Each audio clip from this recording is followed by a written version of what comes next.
Bismillahirrahmanirrahim. Students, we are studying biology 9th class, chapter 2. That's about solving a biological problem. Today we are having second lesson of this chapter. This lesson is about theory, law and principle. We shall discuss about theory, then law and principle. It's mentioned here, when a hypothesis is given a repeated exposure to experimentation and it's not falsified, it increases biologists' confidence in hypothesis. कहा कि जब भी कोई hypothesis जो है उसके ऊपर बार बार experiments किए जाते हैं, different scientists जो हैं they take it a challenge and try their best to falsify it, and after their struggles, after their efforts of experimentation, if it is not falsified, then the biologist's confidence increases. The biologist who had formulated this hypothesis, his confidence increases in the hypothesis. And even other biologists, those who were testing it, their confidence increases.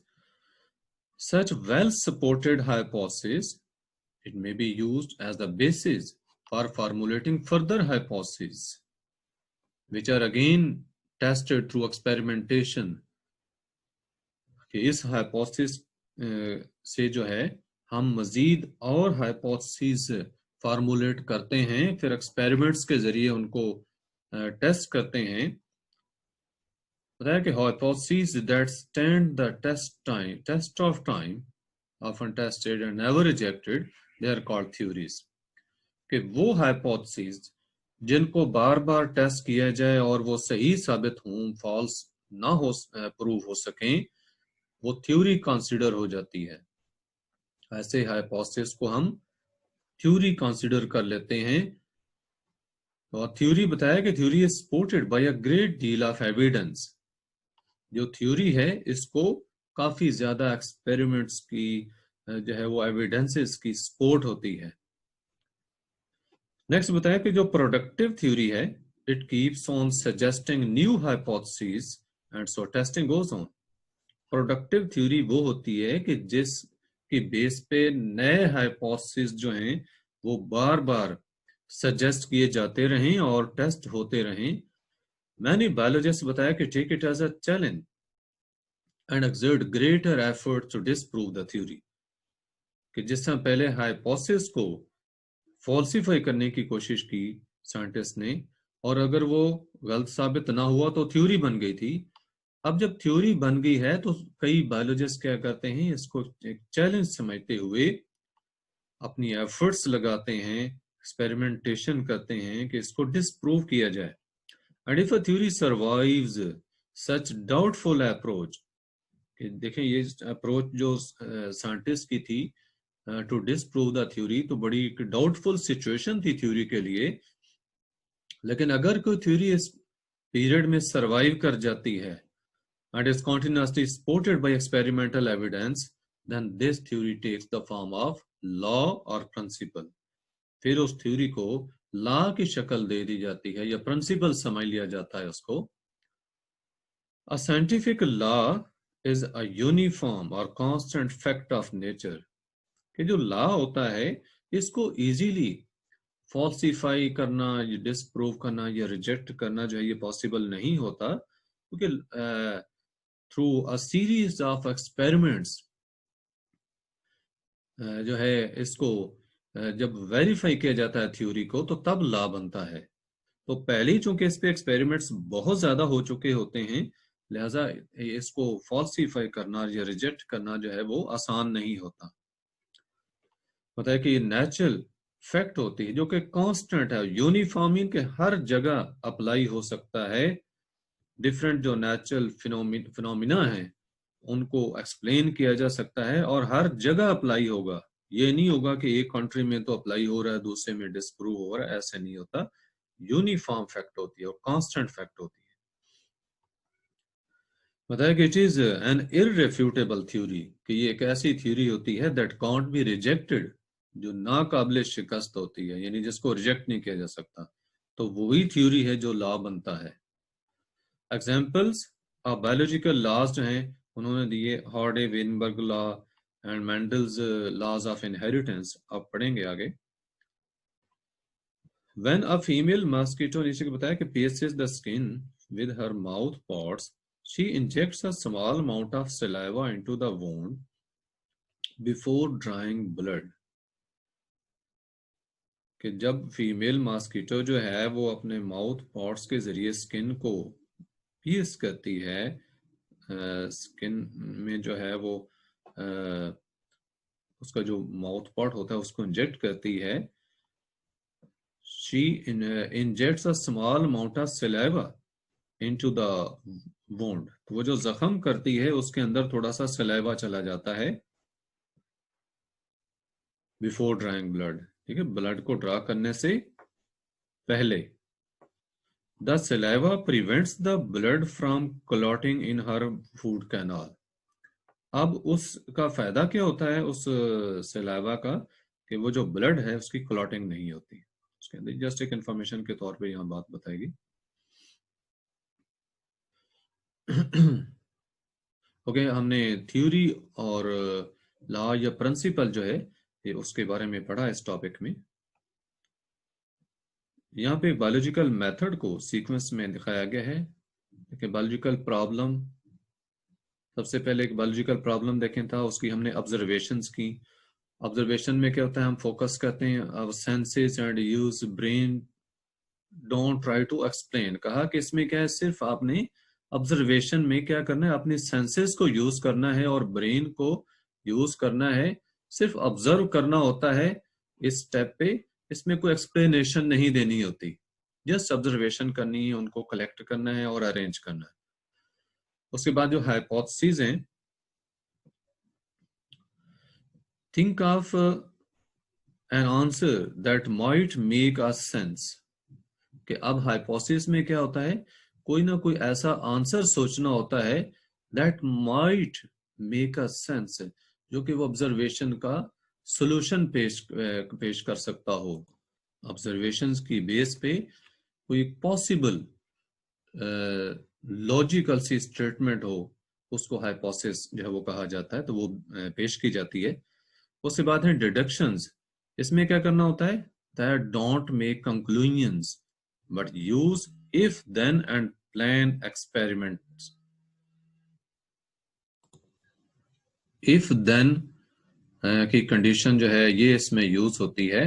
If then else जो है means के if this hypothesis is correct then it should be that, ठीक है, ये जो है इसमें condition हम यूज करते हैं, इसमें कोई कंक्लूजन हमने नहीं बनानी होती।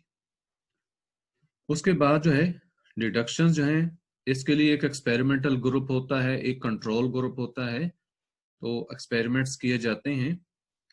तो एक्सपेरिमेंट्स करने के बाद जो है डाटा ऑर्गेनाइजेशन होती है, डाटा की एनालिसिस होती है, फिर समराइजेशन रिजल्ट्स की है, कि अगर वो प्रूव हो जाता है, जो हाइपोथेसिस था वो करेक्ट प्रूव हो जाता है, तो फिर रिजल्ट्स की रिपोर्टिंग आएगी, उस पर डिस्कशंस होंगे, सेमिनार्स वगैरह में डिस्कस होगा, फिर वो थ्योरी की शक्ल अख्तियार करेगा after further testing, and theory after further testing takes the shape of law or principle. But if a hypothesis is proved uh, false, if it is disproved, then on the basis of observations, new hypothesis is made and the process is repeated. Again, कुछ information की चीजें दी हुई कि female mosquitoes need the blood of mammals or birds for the maturation of their eggs. कि इनके eggs जो हैं वो मैच्योर नहीं होंगे जब तक कि ये मैमल्स या बर्ड्स के ब्लड में नहीं जाते।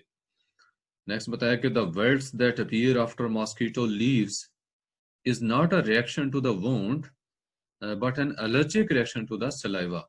कि जब मच्छर काट कर लीव कर जाता है तो वहां पे जो स्वेलिंग सी को रेड से स्पॉट जो बन जाते हैं, वो रेड स्पॉट जो बना है वो कोई जख्म का रिएक्शन नहीं है कि जख्म की वजह से बना है, बल्कि वो एक एलर्जिक रिएक्शन सलाइवा का होता है। जो मॉस्किटो का सलाइवा वहां ट्रांसफर होता है, उसकी वजह से एलर्जी का इफेक्ट होता है। इन मोस्ट केसेस बताया कि the itching sensation and swellings subside within several hours, के कुछ केसेस में, ज्यादातर केसेस में बल्कि ये होता है कि ये जो इचिंग सी होती है, खारिश सी वहां पे जो होती है, ये स्वेलिंग होती है, तो कई घंटों के बाद जो है वो कई घंटों में कम हो जाती है। It's subsides with in several hours, के कई घंटों तक वो रहती है, फिर जाकर खत्म होती है। After this is there data organisation and data analysis. Data organisation and data analysis they are important steps in biological method. Data को हम डिफाइन कर सकते हैं कि information such as names, dates और वैल्यूज, इस तरह के कुछ जो रॉ फैक्ट्स एंड फिगर्स हमें जो मिलते हैं फ्रॉम ऑब्जर्वेशन एंड एक्सपेरिमेंटेशन, तो ये डाटा कहलाता है। हम इस डाटा को क्या करते हैं, ऑर्गेनाइज करते हैं in order to formulate and then to test hypothesis. Scientist क्या करते हैं, कलेक्ट करते हैं और ऑर्गेनाइज करते हैं इस डाटा को prior to conducting an experiment. Experiment start करने से पहले इस सारे डाटा को पहले ऑर्गेनाइज करते हैं कलेक्ट करने के बाद। It's very important for a scientist to describe data collection methods, कि डाटा कलेक्शन के लिए मेथड्स कौन से वो यूज करता है साइंटिस्ट, उसको डिस्क्राइब करना जरूरी होता है। ऐसी टेक्निक से ये होता है कि जो एक्सपेरिमेंट किया जाएगा उसकी क्वालिटी इंश्योर हो जाती है। Data is organised in different formats, like देखें ग्राफ्स वगैरह बनाए जाते हैं ग्राफिक्स की फॉर्म में, टेबल्स की फॉर्म में, फ्लो चार्ट बनाए जाते हैं, मैप्स, डायग्राम्स की सूरत में। तो डाटा को जो है इन डिफरेंट फॉर्मेट्स में ऑर्गेनाइज किया जाता है और प्रेजेंट किया जाता है। Next is there data analysis. After organizing data, analysis process starts. Data analysis जो है, it is necessary to prove और disprove a hypothesis by experiments, कि हाइपोथेसिस को जो हमने चेक करना होता है एक्सपेरिमेंट्स के जरिए, उसको सही साबित करना या उसको गलत साबित करना जो है, इसके लिए डाटा की एनालिसिस बहुत जरूरी होती है। And it's done through the application of statistical methods. ऐसे इस प्रोसेस के लिए हम स्टैट के मेथड यूज करते हैं, रेशियो और प्रोपोर्शन जो है वो यूज करते हैं। When a relation between two numbers, for example a and b, two numbers are there, when the relation is expressed in terms of quotient, a/b या a/b जैसे लिखा गया है, it is called the ratio of one number to the other। वो बता रहे हैं कि रेशियो क्या होती है, कि जब हम कोई से दो नंबर्स को या कोई सी दो वैल्यूज को यूं लिखते हैं a/b की फॉर्म में, तो it is considered ratio of one number two the other. Ratio may be expressed by putting a division sign or colon mark between the two numbers। ठीक है, दो नंबर्स के दरमियान अगर हम डिवीजन की साइन डाल देते हैं या कॉलन की साइन जो है ये यूज करते हैं, तब भी रेशियो को हम एक्सप्रेस कर सकते हैं। For example, the ratio between 50 malarial patients to 150 normal patients जो है, इसको हम 1:3 जो है वो लिख सकते हैं। सिंपलेस्ट फॉर्म में रेशियो को लिखा जाता है, तो इसको 1:3 की सूरत में हम एक्सप्रेस कर सकते हैं। प्रोपोर्शन क्या होता है, ये तो रेशियो बताइए। Proportion means to join two equal ratios by the sign of equality. ठीक है, इक्वल की साइन से दो रेशियोज को आपस में जॉइन कर देना। फॉर एग्जांपल देखें, a/b इक्वल टू c/d लिखा, तो ये प्रोपोर्शन हुआ between two ratios. This proportion बताया कि may also be express as a/b proportion c/d। ये दो रेशियोज इस तरह साइड बाय साइड जो लिखी जाती है, तो उसको प्रोपोर्शन बोला जाता है। When three values in a proportion are known, the fourth one can be calculated। इस प्रोपोर्शन में देखें 1 2 3 4 वैल्यूज आ रही हैं, इनमें से कोई सी तीन हमें मालूम है तो चौथी हम मालूम कर सकते हैं कैलकुलेशन से। For example, a biologist can calculate how many birds will get malaria when he allows infected mosquitoes to bite 100 healthy sparrows। Biologist ने कैलकुलेट करना है कि अगर 100 हेल्दी स्पैरोज को मॉस्किटोज बाइट करते हैं तो कितने स्पैरोज को मलेरिया हो जाएगा। अब प्रीवियस एक्सपेरिमेंट उसने जो किया उसके रिजल्ट से वो नोट कर चुका है कि when he allowed mosquitoes to bite 20 sparrows को जब उसने बाइट करवाया था इन्फेक्टेड मॉस्किटो से, तो 14 out of them got malaria, उनमें से 14 को मलेरिया हो गया था। Now he is to use proportion rule to find the number of sparrows who have got malaria out of 100 sparrows. First ratio is there 14 ratio 20 or 14 out of 20. Second is there x ratio 100, यानी unknown value है उसको x के साथ show किया है कि how many sparrows have got malaria out of 100। अब proportion बनता है 14:20, प्रोपोर्शन x रेशो 100। इसको ओवर की फॉर्म में हम लिख सकते हैं x/100 इक्वल टू 14/20।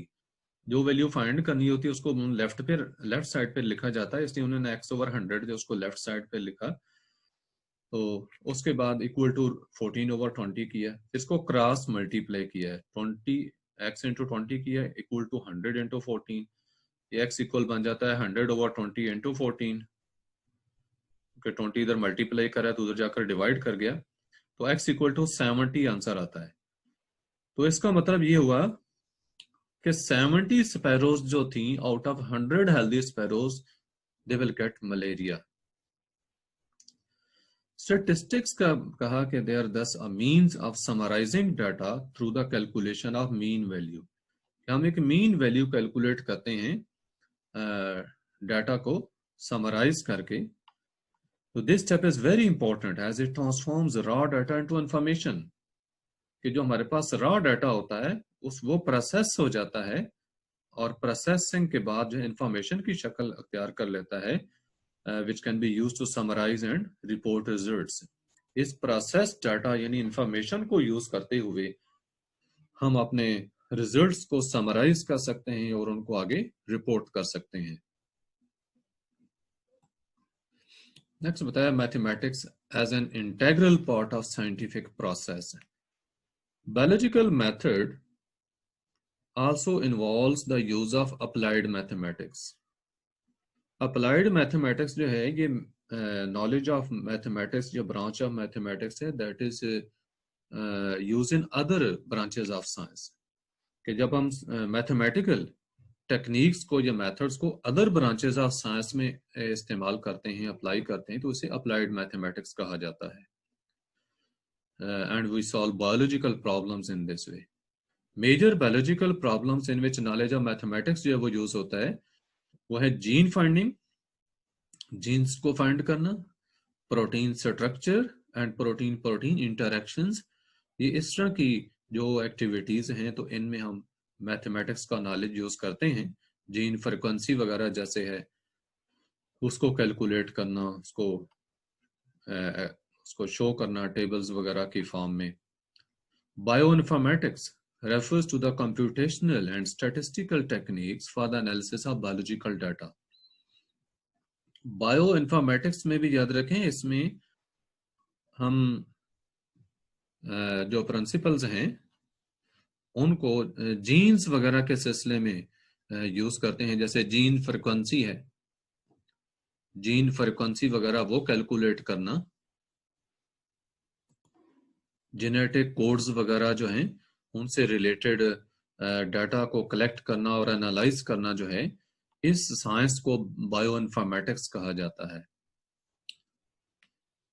और स्टैटिस्टिकल टेक्निक्स पता है, कंप्यूटेशनल क्या कैलकुलेशंस वगैरह, मैथमेटिकल कैलकुलेशंस हो गई, या आप कंप्यूटर का यूज भी इसमें कह सकते हैं, कंप्यूटर का यूज करना इस प्रोसेस के लिए। स्टैटिस्टिकल टेक्निक्स यानी स्टैट के मेथड टेक्निक्स यूज करना for the analysis of biological data. तो ये सारी चीजें बायोइन्फॉर्मेटिक्स के अंदर आती हैं।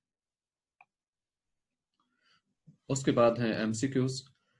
First one, which one of the following is the correct sequence in biological method?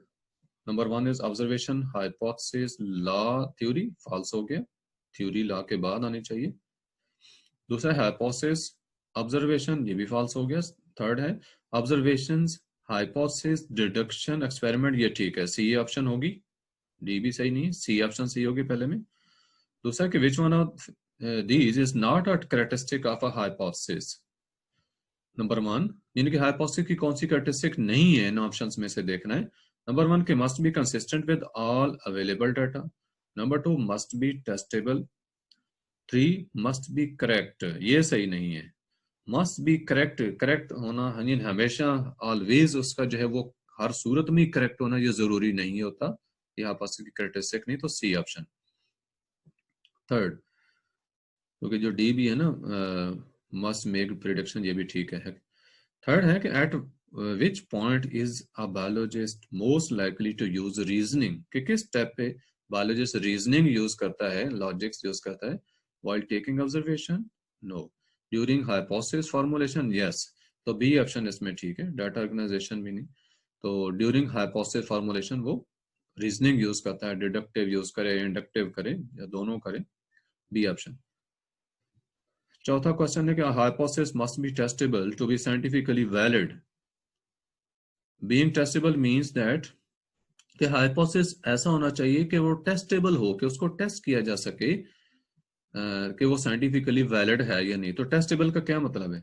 Some observation could prove the hypothesis correct, ये ठीक है कि कुछ ऐसी ऑब्जर्वेशन जो है हों जो कि उस हाइपोथेसिस को फॉल्सिफाई कर सकें। टेस्टेबल का मतलब ये है कि ऑब्जर्वेशन की लाइट में हम उसको टेस्ट करेंगे, उसके कंट्रेरी कुछ हमें ऑब्जर्वेशंस मिलती हैं तो हम कह सकते हैं कि ये जो है हाइपोथेसिस वो करेक्ट नहीं है। अगर हमें ऐसी कोई ऑब्जर्वेशन ही नहीं मिलती तो हम उस हाइपोथेसिस को जो है वो टेस्ट नहीं कर सकते। आगे कहा कि only a controlled experiment can indicate whether the hypothesis is correct और इनकरेक्ट, हाइपोथेसिस प्रूवन रॉन्ग, ऐसा। तो फर्स्ट ऑप्शन इसकी सही है। नेक्स्ट है कि what would be the best experimental design for testing a hypothesis that bean plant requires sodium, कि bean plant को सोडियम की जरूरत होती है, इसके लिए बेस्ट एक्सपेरिमेंट क्या हो सकता है? Measure the amount of sodium in a few bean plants. Grow bean plants with or without sodium. Look at the sodium for sodium in the leaf tissues. Analyze root contents. तो ये option grow bean plants with and without sodium, B option correct है। 6th one, a gardener sees a large snake nearby. कि माली जो है एक करीबी किसी सांप को देखता है, बड़े सांप को देखता है। He knows that generally snakes sting. अब उसको पता है, वो जानता है कि स्नेक्स जो है वो डंग मारते हैं। So the gardener ran away. वो भाग गया। The gardener did which of the following? अब उसने इनमें से क्या ऑप्शन आप सिलेक्ट कर सकते हैं कि माली ने जो किया है वो क्या हो सकता है? He used reasoning, yes. He used reasoning. Next check कर लेते हैं। Use observation, constructive theory, constructive theory, test, no. Use reasoning. उसने ये reasoning यूज की है। ठीक है, रीजनिंग भी याद रखें, एक डिडक्टिव होती है, एक इंडक्टिव होती है। उसने डिडक्टिव रीजनिंग यूज की है, तो ए ऑप्शन सही होगी। 7th है कि scientific theory has which of the following properties, कि साइंटिफिक थ्योरी की क्या प्रॉपर्टीज होती हैं? It agrees with available in evidence, ये ठीक है। साइंटिफिक जितनी भी अवेलेबल एविडेंस है उससे वो एग्री करती है। आगे जो बात है कि it can not be rejected, absolutely proven, does not need to be altered, ये फॉल्स है। पहला ऑप्शन ठीक है। 8वां है कि experimentation is only a step of the scientific process but it is a very important because it always, experimentation जो है इज ओनली अ स्टेप, कि साइंटिफिक प्रोसेस का एक स्टेप है, लेकिन ये बहुत इंपॉर्टेंट क्यों है? क्योंकि ये हमेशा क्या कहता है? Gives biologist a correct result. क्या एक्सपेरिमेंट से हमेशा करेक्ट रिजल्ट मिलते हैं? नहीं, ऐसे तो नहीं है, वरना फिर बार बार तजर्बात करने की जरूरत ना होती। फिर का allows rejection of some alternative hypothesis, ये ठीक है कि एक हाइपोथेसिस को हम चेक कर रहे होते हैं तो उसके मुतबादिल कई हाइपोथेसिस बनाकर हम उनको जब फॉल्सिफाई कर लेते हैं तो वही एक हाइपोथेसिस हमारा जो है वो ठीक रहता है, वो थ्योरी की शेप अख्तियार करता है। Next break ensures that hypothesis can be confirmed with certainty, ये भी नहीं है कि हाइपोथेसिस को जो है वो सर्टेनिटी से कंफर्म अगर कर लिया जाए, सर्टेनिटी हो जाए अगर, तो फिर तो वो थ्योरी या लॉ बन जाए, यानी कि हाइपोथेसिस जब वो डायरेक्ट लॉ ही बन जाए, लेकिन हम उसको बार बार टेस्ट करते हैं और टेस्ट करने से वो थ्योरी बनती है, उसकी फिर टेस्टिंग होती है, तो सर्टेनिटी जो है वो फौरन नहीं मिलती। नेक्स्ट है कि give scientist a chance to work in the laboratory, ये भी बात नहीं। लास्ट पॉइंट है कि you are testing a hypothesis. Students learn more if they drink tea before sitting for study. Yours 20 students of the control group should have all experimental conditions identical to the experimental group except that. कहा कि चाय अगर पीते हैं students तो they learn more, वो ज़्यादा सीखते हैं। 20 स्टूडेंट आपके पास कंट्रोल ग्रुप में हैं, उनको बाकी सारी एक्सपेरिमेंटल कंडीशंस की पूरी की हैं सिवाय एक के, तो वो कौन सी है? They should take tea with more milk and sugar, no. They should take tea before as well as during study, no. They should not take tea before study, ये ऑप्शन सी जो है ये एक्सपेरिमेंटल ग्रुप में आएगी। Your 20 students control group should have all experimental conditions identical to the experimental group except, हाँ, तो ये आपके जो कंट्रोल ग्रुप है उसमें फिर आप ये रखें कि they should not take tea before study, कि स्टडी से पहले उनको चाय ना दें। After taking tea they should not, no, C option correct. ये इसकी आंसर की भी मौजूद है जो मैंने अभी डिस्कस की। उसके बाद ये इसके कुछ अंडरस्टैंडिंग द कॉन्सेप्ट के क्वेश्चन, कॉन्सेप्चुअल क्वेश्चन हैं और शॉर्ट क्वेश्चन, इनके ये आंसर मौजूद हैं, आप देख सकते हैं, डिस्कस हो चुके हैं टॉपिक के अंदर। पहला क्वेश्चन, ये आगे दूसरा और तीसरा क्वेश्चन है, उसका आंसर है। चौथा क्वेश्चन, उसके बाद ये शॉर्ट क्वेश्चंस हैं। यहाँ पे इस दूसरे क्वेश्चन में देखें कि उन्होंने कहा था कि हाइपोथेसिस जो है वो फार्मूलेट करें।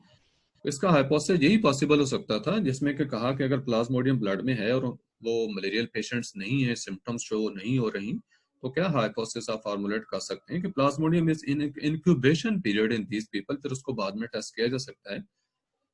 क्या हम इससे आगे डिडक्शन कायम कर सकते हैं कि after few days they will get malaria. इसकी एक अगर हाइपोथेसिस अगर इसका ये हम करें कि दे will get malaria after few days, तो एक स्टेटमेंट तो ये बनती है, लेकिन उससे आगे फिर प्रिडिक्शन क्या हो सकती है, तो सारी डिडक्शन उसकी आगे क्या बन सकती है। तो ये बेटर हाइपोथेसिस इसका जो है वो ये बन सकता है कि Plasmodium is in incubation period of these people. इसकी डिडक्शन आगे हो जाएगी कि after few days they should get malaria. इसकी प्रिडिक्शन, सॉरी, इसकी डिडक्शन जो है, इसकी डिडक्शन ये बन सकती है कि after few days they will get malaria, जो कि फ्यू डेज के बाद एक्सपेरिमेंटली टेस्ट किया जा सकता है। So these were answers to the given questions, and with this it is the end of our today's lesson and end of this chapter 2. Okay students, Allah Hafiz.